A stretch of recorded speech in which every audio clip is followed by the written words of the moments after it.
accounted and accountable, then the law will work. If the expenditure is illegitimate and unaccounted and unaccountable, no law will work. It's as simple as that. And there's an incentive now to not operate that. And even the provisions of the existing law, like for instance, free television time. Dr. Bhaskar talked about the perversions of democracy in the United States and the huge television expenditure. And Barack Obama spent millions of dollars in 1/2 hour just 48 hours ago to go to the nation. Now, in India, the lawmakers have taken care of that by guaranteeing free airtime in public and private channels for recognized political parties. What happened? The rules have not been changed in order to make this simple rule operational, even when the parties have something to gain. It's an amazing development. Even after the law was enacted in 2003, we still have not framed the rules, and therefore the law is inoperative to this extent. India is one of the few countries that gives 100% tax exemption to the donors of political parties. And yet, 95% of the funds to political parties or to elections is unaccounted because nobody finds it convenient. Because the expenditure is not legitimate. And that's not what wins elections. This is all for the theoreticians and for the reformers and for the nice guys in the country, not for real politics. Therefore, we must go deeper into these issues of money and the distortions of money, power, and politics, resulting in the behavior in Parliament that's merely an external symptom. Deep inside there's cancer. This headache will not be solved by merely cutting off the head or thinking of some Saridon or some analgesic. The third, of course, is freebies. It's not merely that I give money during elections. Increasingly, the members of legislature and the parties in power and opposition, they have realized that the state money itself is there as an inducement for the vote.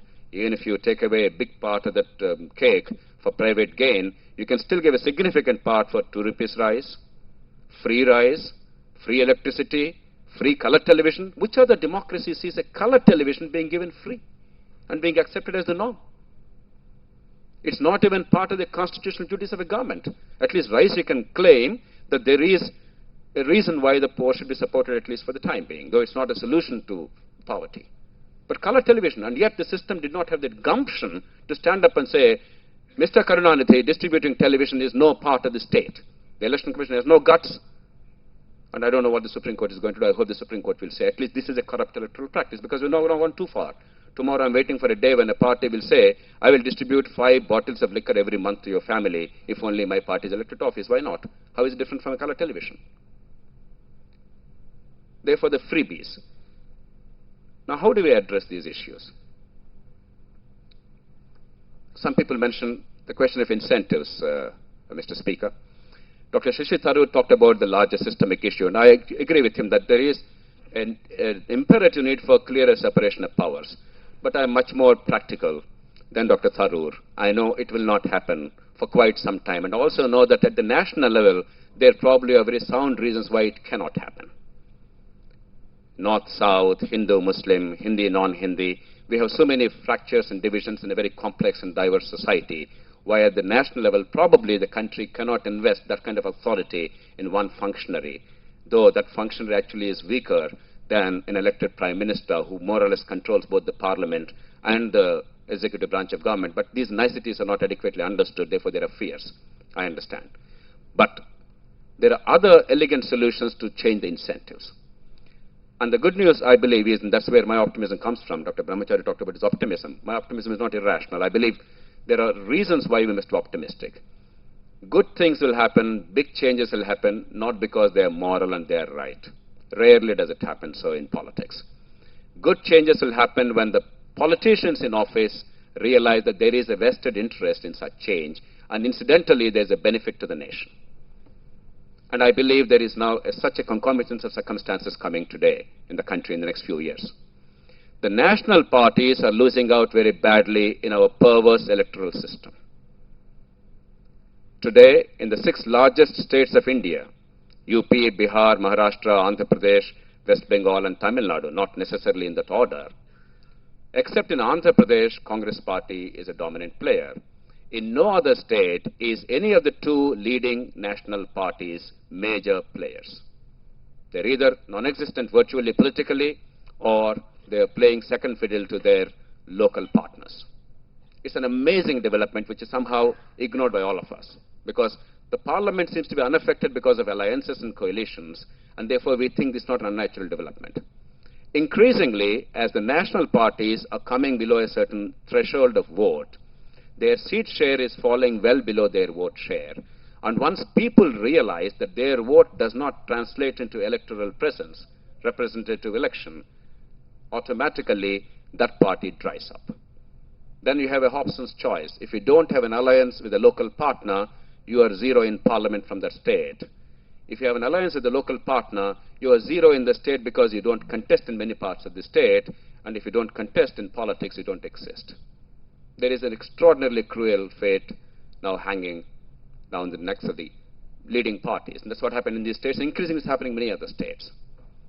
Therefore, the major parties, the national parties, have now a vested interest in looking at a fundamental change, not for the country, but for their own sake.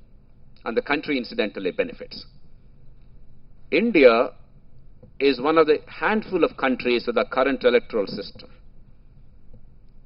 By a quirk of it, Dr. Tharoor talked about margarine versus butter when Attlee offered the presidential executive system, the clear separation of powers. But come to the first past the post system. It's an unnatural system which is accepted only by Britain and its former colonies and no other country on earth. Somehow we in India think that's the only normal political system operative in the world. Right now there are only 8 countries in the world that operate that. Even Britain's former colonies have rejected it increasingly. New Zealand has switched over to a proportionate system. Australia has a very sophisticated alternative voting system. And wonder of all wonders, Britain is giving up its own first past the post system.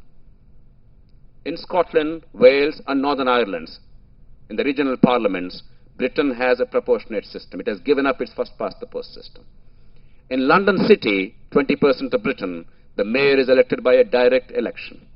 He is a presidential executive. Britain is giving it up. The British Parliament is the last institution in Britain that still sticks to this first past the post system. And Indians are the last living Englishmen, as somebody said long ago. And we stick to it like limpets. We don't realize that this is a totally unnatural thing. And this is hurt in the country because the marginal vote is all important today. It does not matter how honest you are, how capable you are, if the people's perception is that you are not likely to win, even if you are popular otherwise, you will not get the vote. It does not matter if you get 40% of the vote or even 48% of the vote. It's the marginal vote of a few thousand that will make or break your political fate. And therefore, politicians are responding to that desperate choice. It's not because they're cruel or crooked. It's easy for us to say all these politicians are crooked. It's a ridiculous notion. Politicians can be honorable. Politicians can be ugly also. They have not taken a vow to destroy India. They have only taken a vow to do whatever it takes to come to power. And that's the function of politics. How can you blame that? Therefore, they are spending these vast sums in the hope of garnering the marginal vote. Because that 1,000 votes extra is the determinant of victory or defeat. And happily, it does not require a constitutional change to switch over to a proportionality model. All it means is a multi-member constituency model with a proportionality-based system.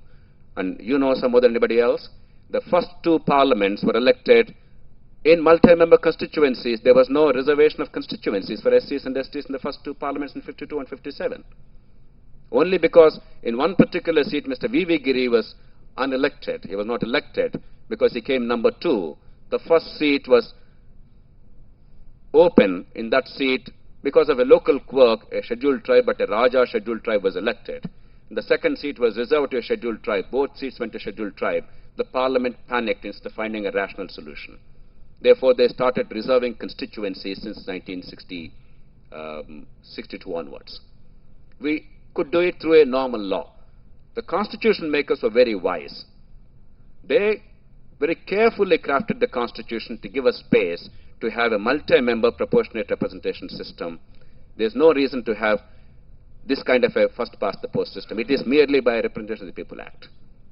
Today, I believe the sickening feeling that many people get out of the first past the post system and the coalition governments and the corruption and of course the notes for vote, whatever. This gives us tremendous opportunity. Post-2009, there is tremendous fear of even more fractured coalition. The unspoken fear in the country is even